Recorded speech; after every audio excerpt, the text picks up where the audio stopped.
보여 세상의 모든 헛된 외침보다 능력 있는 말씀 날 의롭다 하며 날 보호하시네.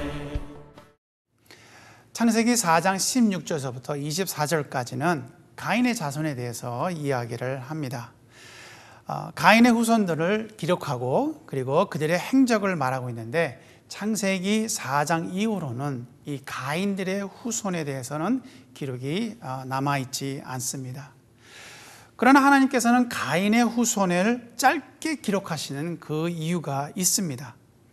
오늘은 가인의 후손과 그들의 행적이 무엇인지를 우리가 알아보도록 하고, 왜 가인의 계보가 짧게 기록되어 있는지도 한번 알아보도록 하겠습니다. 먼저 가인은 자기 자신이 죽임을 당할까 봐 하나님으로부터 보호의 은혜의 표를 얻고 하나님을 떠나서 에덴 동쪽에 가서 살고 있습니다. 자, 먼저 4장 16절 말씀을 보도록 하겠습니다. 말씀을 보니까 가인이 여호와 앞을 떠나서 에덴 동쪽 놋 땅에 거주하더니 라고 그렇게 기록되어 있습니다.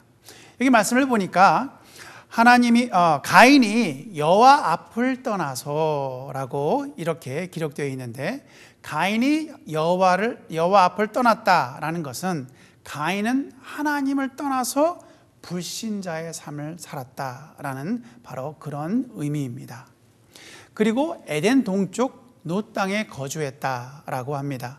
여기서 놋이라는 단어는 유리하다라는 그런 뜻으로 가인은 하나님을 떠나서 방황하면서 살았다라는 그런 말입니다. 여기에 우리에게 주는 메시지가 있습니다. 가인이 하나님 여호와 앞을 떠나서 살 때 방황하면서 불신자의 삶을 산 것처럼, 하나님을 떠난 자들은 역시 그들도 방황하는 그런 삶을 산다라는 그런 말씀입니다. 가인은 방황하면서 불신자의 삶을 살다가 아내를 얻습니다. 그리고 자녀를 낳고 그리고 후손도 얻습니다. 가인은 먼저 아들 에녹을 얻습니다. 그리고 성을 쌓으면서 도시를 만듭니다. 그리고 그 도시의 이름을 자신의 아들의 이름인 에녹이라고 짓습니다. 그리고 또 에녹도 또 결혼하고 자녀를 낳습니다. 여기 18절 말씀을 보니까 에녹이 이랏을 낳고, 이랏은 무후야엘을 낳고, 무후야엘은 무드사엘을 낳고, 무드사엘은 라멕을 낳았더라 라고 기록되어 있습니다. 그런데 가인의 계보에 라멕에 대해서 많이 기록을 하고 있습니다. 먼저 라멕은 아내를 둘이나 얻습니다. 여기 19절 말씀 보겠습니다. 말씀을 보니까 라멕이 두 아내를 맞이하였으니 하나의 이름은 아다요 하나의 이름은 실라였더라 라고 그렇게 말씀합니다. 일부 일처의 신성한 결혼 원리가 깨지는 자리가 바로 이 자리라는 것입니다. 하나님께서 질서로 세우신 그 한 남자와 한 여자가 연합하여서 하나가 되는 것을 바로 깨는 그 자리가 바로 이 자리라는 것이죠. 여러분, 창세기 1장 24절 말씀 기억하시지 않습니까? 한번 보겠습니다. 이러므로 남자가 부모를 떠나 그 아내와 연합하여 둘이 한 몸을 이룰지로다 라고 그렇게 말씀하고 있습니다. 이 말씀을 보면 남자는 단수입니다. 아내도 역시 단수입니다. 그래서 한 남자와 한 여자가 합해서 한 몸을 이룬다라고 했는데, 가인의 후손인 라멕은 하나님의 질서를 완전히 깨버리고 말았다는 것입니다.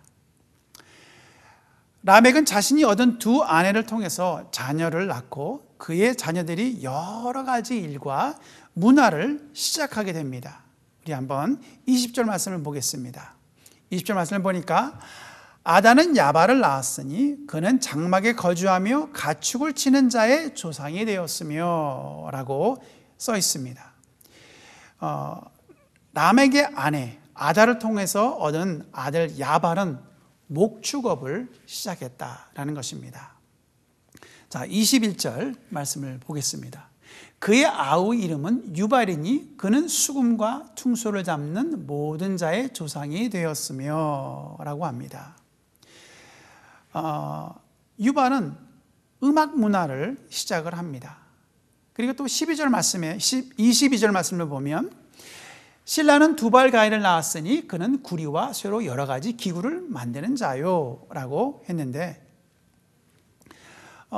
라멕은 두 번째 아내 신라를 통해서 아들 두발 가인을 얻습니다. 그리고 이 두발 가인은 철기 문화를 시작한 대장장이가 된다라는 것입니다. 이렇게 가인의 후손을 보면 세상에 많은 것을 남기는 자들이라고 우리가 생각할 수가 있겠습니다. 이렇게 가인과 가인의 후손들은 여호와 하나님을 떠나서 인본주의 삶을 살게 됩니다. 그런데 창세기 4장을 넘기기도 전에 가인의 후손 라멕은 살인을 하게 됩니다. 창세기 4장 23절 말씀입니다. 라멕의 아내들에게 이르되 아다와 실라여 내 목소리를 들으라. 라멕의 아내들이여 내 말을 들으라. 나의 상처로 말미암아 내가 사람을 죽였고 나의 상함으로 말미암아 소년을 죽였도다. 가인을 위하여는 벌이 7배일진데 라멕을 위하여는 벌이 77배이로다 라고 이렇게 기록되어 있습니다. 라멕은 죄의식도 없이 자신의 죄를 자랑하듯이 선포를 하고 있는 그런 느낌을 받고 있습니다. 죄를 범한 자들이 점점 더 악해져 가고 있다는 것을 우리는 성경을 통해서 금방 알아볼 수 있습니다. 하나님을 떠난 가인의 삶과 그 후손들의 삶이 어떤 삶을 살았는지 창세기 4장 16절서부터 24절까지 말해주고 있다는 겁니다. 그런데 창세기 4장 25절과 26절을 보면 셋과 에노스의 삶을 아주 짧게 소개를 합니다. 창세기 4장 25절을 보니 하나님께서 아담과 하와에게 아벨을 대신해서 셋을 허락해 주십니다. 여기 보면 아담이 다시 자기의 아내와 동침하매 그가 아들을 낳아 그의 이름을 셋이라 하였으니 이는 하나님이 내게 가인이 죽인 아벨 대신에 다른 씨를 주셨다 함이며 라고 그렇게 기록이 되어 있습니다. 그리고 26절 말씀을 보면 셋도 아들을 낳고 그의 이름을 에노스라 하였으며 그때에 사람들이 비로소 여호와의 이름을 불렀더라 라고 그렇게 기록이 되어 있습니다. 가인과 그 후손들은 여호와 앞을 떠나서 불신자의 삶을 살았습니다. 반면에 셋은 아들 에노스를 낳고 여호와의 이름을 부르기 시작했다라고 그렇게 기록이 되어 있지요. 한 어머니에서 태어난 가인과 셋은 각각 다른 삶을 살게 됩니다. 첫 아들인 가인은 인본주의 삶을 살게 되고 그리고 아벨을 대신해서 얻은 그 셋은 신본주의 삶을 살게 된다라는 것이죠. 그런데 왜 셋은 첫 아들을 낳고 에노스라고 부르면서 그때부터 여호와의 이름을 불렀을까요? 그 정답은 에노스라는 이름에 있습니다. 에노스라는 그 이름은 죽을 수밖에 없는 인생이라는 뜻을 가지고 있습니다. 에노스는 이렇게 히브리어로 표현되고 있습니다. 셋은 아들 에노스를 낳고 인생의 마지막은 죽음이구나. 그것을 깨달았다는 것이죠. 그리고 그는 자신의 삶을 하나님을 섬기며 살아야겠다고 결단을 하고 여호와 하나님의 이름을 부르기 시작했다는 것입니다. 그런데 가인을 보십시오. 가인도 결혼을 해서 아들을 낳았습니다. 근데 그 아들의 이름을 에녹이라고 그랬습니다. 여기 에녹입니다. 에녹이라는 그 이름의 뜻은 두 가지가 있는데요. 첫 번째는 봉헌하다 또는 헌신하다라는 그런 의미가 있습니다. 영어로는 dedicated 이렇게 하지요. 그 다음에 두 번째는 가르치다라는 그런 의미도 있습니다. teaching이라는 그런 뜻이죠. 정말 에녹도 참 좋은 이름입니다. 가인도 자기의 지난 일을 생각하면서 이제는 과거처럼 살지 말아야지. 그래, 이제부터 나의 아들은 하나님 앞에 헌신하고 잘 가르쳐서 하나님을 잘 섬기면서 살 수 있도록 해야지 하고 생각하면서 자녀의 이름을 그렇게 지었지만, 그러나 그는 이미 하나님을 떠난 삶을 살고 있었다라는 것입니다. 하나님을 섬기기는커녕 오히려 성을 만들어서 쌓고 그 일을 열심히 해서 그 성 이름을 에녹이라고 지었다라고 말씀하고 있습니다. 하나님은 모세를 통해서 가인의 족보를 창세기 4장에 기록하게 하십니다. 그리고 창세기 5장에 아담의 족보가 기록되어 있는데 거기에 셋의 족보라고 우리가 볼 수도 있겠지요. 우리가 그냥 읽어하면 누가 누구를 낳고 밖에 생각이 나지 않습니다. 그러나 이 두 족보가 연이어 쓰여진 것은 이 두 족보를 보고 서로 한번 대조해 보라라는 것입니다. 자, 그러면 우리 한번 서로 비교해 보도록 하겠습니다. 여러분, 가인의 삶은 어떠했습니까? 가인은 여호와 하나님을 떠났다라고 써 있습니다. 그래서 가인은 하나님이 없는 삶, 그 삶을 살았습니다. 그런데 셋과 그 후손의 삶은 어땠습니까? 셋은 아들 에노스를 낳고 여호와 하나님을 불렀더라라고 그렇게 말씀하고 있습니다. 그래서 셋의 후손은 하나님과 동행하는 삶, 그런 삶을 살았다는 것입니다. 두 번째로 가인의 자손을 보면 나이가 기록되어 있지 않습니다. 이들은 나이가 기록되어 있지 않는 그런 무의미한 삶을 살았다라는 것입니다. 그래서 가인의 후손은 하나님이 없는 삶, 그리고 무의미한 삶, 이런 삶을 살았다라는 것이죠. 반면에 셋의 후손은 나이가 기록이 되어 있습니다. 예를 들면 창세기 5장 6절 말씀을 보면 셋은 105세에 에노스를 낳았고 라고 이렇게 기록이 되어 있습니다. 그래서 나이가 기록되어 있는 것은 바로 의미가 있는 삶이다라는 것입니다. 가인의 후손은 하나님의 없는 삶을 살았고 무의미한 삶을 살았습니다. 그러나 셋은 하나님과 동행하는 삶, 그리고 의미 있는 삶을 살았다라는 것이죠. 그리고 가인의 후손들은 하나님이 없는 도시 문화를 만들어 갔습니다. 세 번째입니다. 그래서 하나님이 존재하지 않는 인본주의의 삶을 살았다라는 것입니다. 또 그 반대로 셋의 후손들은 하나님이 있는 신본주의의 삶을 살았다라는 것입니다. 이렇게 달라지는 것을 우리가 볼 수 있습니다. 대조를 해보죠. 인본주의의 삶, 그리고 신본주의의 삶입니다. 가인의 후손들은 하나님을 떠나서 살면서 인본주의의 한계를 느끼게 됩니다. 왜? 서로에게 상처를 주고 살인하는 그러한 일들이 일어나고 그런 일을 산다는 것이죠. 그래서 가인의 후손은 회복되지 않는 인본주의의 한계를 느끼게 됩니다. 그러나 신본주의의 삶을 사는 셋의 후손은 회복과 평안과 쉼과 그리고 구원이 있다라는 겁니다. 그래서 회복, 평안, 쉼, 구원의 신본주의의 삶을 살았다라는 것이죠. 이 노아라는 이름의 뜻은 평안 또는 쉼입니다. 노아를 통해서 홍수로부터 하나님께서는 구원을 허락하시고 그들을 다시 회복하시면서 평안과 쉼을 주시는 하나님의 은혜라는 것입니다. 가인과 셋의 후손들을 비교해 볼 때 하나님을 잘 섬긴 셋의 후손에게는 축복이 있음을 우리가 말씀을 통해서 알 수가 있습니다.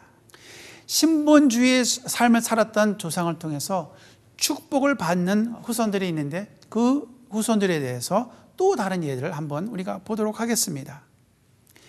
18세기에 살았던 조나단 에드워드에 관한 이야기입니다. 조나단 에드워드는 자손들에게 영적 유산을 남겼습니다. 여러분, 조나단 에드워드는 우리가 잘 들어본 이름입니다. 익숙한 이름이죠. 조나단 에드워드는 18세기에 사역을 했던 청교도의 목사님입니다. 에드워드 목사님은 사라 사모님과 함께 11명의 자녀를 낳았습니다. 한 150년이 지난 후에 20세기를 접어들면서 에드워드 목사님, 조나단 에드워드 목사님의 후손들이 어떻게 되었는지 목사님이자 교육자였던 A.E. 윈십이라는 목사님이 그 에드워드 목사님의 후손에 대해서 연구를 해보았습니다. 연구를 해본 결과 이런 결과가 나왔습니다. 그 후손에 한 명이 미국의 부통령이 됐고요. 그리고 또 3명이 상원 의원이 되었습니다. 그리고 3명의 주지사가 나왔고요. 3명의 시장이 나왔습니다. 또한 13명의 대학 총장이 나왔고 그리고 30명의 판사가 나왔다고 합니다. 더 나아가서 65명의 교수가 나왔고 80명의 공무원이 나왔고 100명의 변호사 그리고 100명의 선교사를 배출했다라는 그러한 조사가 나왔습니다. 한 사람이 하나님 앞에 올바로 살았을 때 그 후손에게 미치는 영향은 대단한 것입니다. 이런 예가 미국에만 있겠습니까? 맞습니다. 한국에도 있다는 것입니다. 유계준 장로님이라고 평안 출신의 깡패였습니다. 그런데 이 장로님이 예수님을 믿고 철저하게 변화가 됐습니다. 예수님을 믿은 후에 자녀를 또 얻게 되었습니다. 그래서 이 전 재산을 교회에 헌납하고 그 집을 교회로 삼아서 미림 교회를 세웠습니다. 그 뒤에 산정현 교회에서 주기철 목사님을 섬기게 되었고 장로님이 되었다는 것입니다. 교회와 목사님을 희생적으로 섬기고 온 집안이 한 마음으로 하나님 앞에 헌신하며 섬겼습니다. 그러다가 주기철 목사님이 신사참배에 불복하여 고문당할 때 모든 고문을 같이 받았다고 합니다. 그리고 주 목사님과 함께 순교를 했다고 합니다. 이 장로님의 아내는 혼자서 이 8남매를 데리고 남쪽으로 내려와서 이루 말할 수 없는 고생을 했다고 합니다. 그러나 하나님은 이들을 보호하고 지키셨습니다. 이 유계준 장로님 가정에서 1970년도에 그 통계를 보니까 153명의 박사가 나왔고 30명의 장로가 있었습니다. 자녀 8남매의 양육을 보니까 아들 5명은 의사가 되었고 한 아들은 서울대학교 총장을 지냈고 딸은 병원 원장이 되었다고 합니다. 그리고 또 다른 딸은 뉴욕 생화학 연구소의 박사가 되었다고 합니다. 그 사위는 부총리를 했다고 합니다. 물론 이것은 사람들이 어떤 가족의 좋은 예를 설명하고 있습니다. 이것은 하나님이 살아계심을 보여주는 결과라고 우리는 말할 수가 있습니다. 어떤 상황에서도 하나님을 의지하고 하나님이 보호하고 지키실 것을 믿고 인정할 때 하나님께서는 이 세상의 어떤 세력도 이길 수 있도록 택하신 자를 지키신다라는 것입니다. 하나님은 아담과 하와에게 많은 은혜를 베푸시고 선악과에 대한 선택을 주셨듯이 가인에게도 좋은 것을 주시고 선택하도록 하셨습니다. 셋도 마찬가지입니다. 셋도 가인이 있었던 그 환경 속에서 살았습니다. 그러나 이들의 모든 삶의 선택은 자신들이 했다는 것이죠. 가인은 인본주의의 삶을 선택했고 셋은 신본주의의 삶을 선택했습니다. 그리고 오늘 말씀을 통해서 그들의 선택의 결과를 우리는 성경을 통해서 보고 있습니다. 하나님은 성경에서 가인의 족보를 읽게 하십니다. 또한 셋의 족보도 읽게 하십니다. 그리고 우리가 어떤 삶을 살아야 하는지 그 선택은 우리에게 맡기십니다. 몇 년 전에 알코올릭 엄마 밑에서 자란 쌍둥이를 어떤 기자가 인터뷰를 하는 것을 보았습니다. 쌍둥이 중 한 명의 딸은 엄마처럼 알코올 중독이 되었고 또 다른 한 명의 딸은 술을 전혀 마시지 않고 살았다고 합니다. 알코올릭이 되었던 딸에게 기자가 물었습니다.